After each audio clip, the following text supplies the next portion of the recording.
Assalamualaikum warahmatullahi wabarakatuh. Alhamdulillahilladzi an'ama alaina bini'matil imani wal islam. Asyhadu an la ilaha illallah wahdahu la syarika lah, lahul malikul alam. Wa asyhadu anna Muhammadan abduhu wa rasuluh sayyidul anam. Sallallahu ala sayyidina Muhammadin wa ala alihi wa ashabihil karim. Amma ba'd. Fa ya ibadallah, usikum wa nafsi bitaqwallah. Faqad fazal muttaqun. Ittaqullaha haqqa tuqatih wa la tamutunna illa wa antum muslimun. Qala Allah Ta'ala, Bismillahirrahmanirrahim. Sanuqri'uka fala tansa. Jamaah solat Jumat yang saya hormati, Allah berfirman dalam Al-Quran surat Al-A'la ayat ke-6. Bismillahirrahmanirrahim. Sanuqri'uka fala tansa. Akan kami bacakan Al-Quran kepadamu, fala tansa, maka kamu tidak akan lupa. Ayat yang agung dan menakjubkan ini, kata Imam Ar-Razi rahimahullah, ini merupakan salah satu mukjizat Nabi Muhammad sallallahu alaihi wasallam. Sebab ini berkaitan dengan Nabi Muhammad sallallahu alaihi wasallam adalah seorang nabi yang ummiyun, seorang nabi yang tidak pandai membaca, seorang nabi yang tidak pandai menulis. Sedangkan ayat-ayat Al-Quran yang diturunkan itu sangatlah banyak sekali, lebih dari 6.000 ayat. Dan Nabi kita sallallahu alaihi wasallam harus menyampaikannya dengan tidak boleh kurang satu kata pun, atau bahkan tidak boleh kurang satu huruf pun. Sedangkan ayat-ayat Al-Quran itu ada yang pendek-pendek, ada yang panjang-panjang. Bahkan ada dalam Al-Quran itu satu ayat yang paling panjang. Satu ayat itu bisa mencapai satu halaman, yaitu dalam surat Al-Baqarah ayat 282. Dan tidak lepas dari rasa tanggung jawab yang kuat. Pernah pada suatu ketika, mungkin karena ayatnya panjang, Malaikat Jibril belum selesai membacakan ayat sampai akhir, Nabi Muhammad sallallahu alaihi wasallam buru-buru mengulang dari awal ayat. Dan ini diceritakan dalam tafsir Al-Baghawi. Rasul ketika Malaikat Jibril turun menyampaikan wahyu, Malaikat Jibril belum selesai membacakan ayatnya sampai akhir, Nabi kita sallallahu alaihi wasallam sudah mengulang-ulang membaca awal ayatnya. Apa alasan Nabi? Makhafata ayyan saha. Karena Nabi Muhammad merasa khawatir, karena Nabi Muhammad merasa takut lupa. Maka fa'anzalahullahu ta'ala, maka Allah pun menurunkan ayat sanuqri'uka fala tansa. Akan kami bacakan Al-Quran kepadamu, fala tansa, maka kamu tidak akan lupa. Ini adalah jaminan bagi Allah untuk Nabi kita Muhammad sallallahu alaihi wasallam. Dan ini juga merupakan mukjizat Nabi Muhammad sallallahu alaihi wasallam, kata Imam Ar-Razi.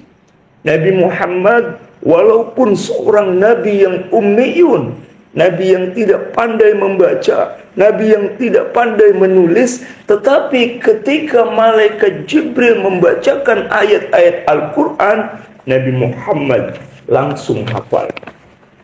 Jamaah sholat Jumat yang saya hormati, berkaitan dengan ini, dalam beberapa ayat Nabi Muhammad pernah ditegur oleh Allah Subhanahu wa Ta'ala, seperti dalam surat Toha ayat 114. Allah berfirman, Bismillahirrahmanirrahim, wala ta'jal bil Qur'ani min qabli ayyuqdha ilaika wahyu. Dan janganlah engkau Muhammad tergesa-gesa membaca Al-Quran sebelum selesai diwahyukan. Hal senada juga terdapat dalam surat Al-Qiyamah ayat 16 sampai dengan 19.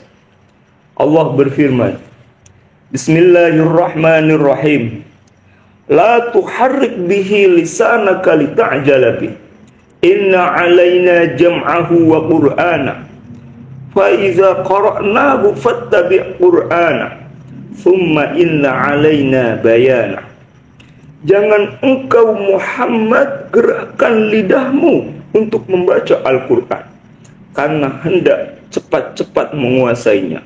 Sesungguhnya kamilah yang akan mengumpulkan Al-Quran di dadamu dan membacakannya. Apabila kami selesai membacakannya, maka ikutilah bacaannya itu. Jamaah sholat Jumat yang saya hormati, pada ayat yang agung ini ada rahasia Al-Quran yang sangat menakjubkan. Ketika Allah menurunkan Al-Quran, maka Allah pun menurunkan metode atau cara bagaimana mengajarkan Al-Quran yang baik. Bagaimana ketika malaikat Jibril sebagai guru Al-Quran mengajarkan kepada muridnya Nabi Muhammad sallallahu alaihi wasallam dengan metode atau cara seperti apa? Yakni dengan metode meniru. Malaikat Jibril membacakan Al-Quran, lalu Nabi kita Muhammad sallallahu alaihi wasallam menirukan bacaan malaikat Jibril. Dan metode ini dinamakan dengan metode talaki wal musyafa'ah. Dan kemampuan meniru ini sudah kita bawa semenjak kita lahir. Contoh, kita perhatikan bagaimana seorang anak bayi ketika mereka tumbuh berkembang dan akhirnya bisa berbahasa. Apakah kita pernah menyaksikan seorang ibu mengajarkan bahasa dengan kursus bahasa Indonesia misalnya? Tentu tidak. Dia hanya menyaksikan dan meniru ibunya setiap hari berbahasa Indonesia. Sehingga pada usia tertentu tiba-tiba anak itu pandai berbahasa Indonesia. Itu sebenarnya proses meniru. Dalam metode talaki wal musyafa'ah ini, meniru inilah yang ditekankan. Hanya saja, kenapa metode ini kurang diminati? Itu karena sulitnya menemukan guru yang dengan standar yang benar, yang harus dijadikan rujukan untuk ditiru. Dan sang guru ini haruslah mempunyai sanad atau mata rantai yang menyambung kepada Rasulullah Shallallahu Alaihi Wasallam. Lalu bagaimana dalam prakteknya metode ini?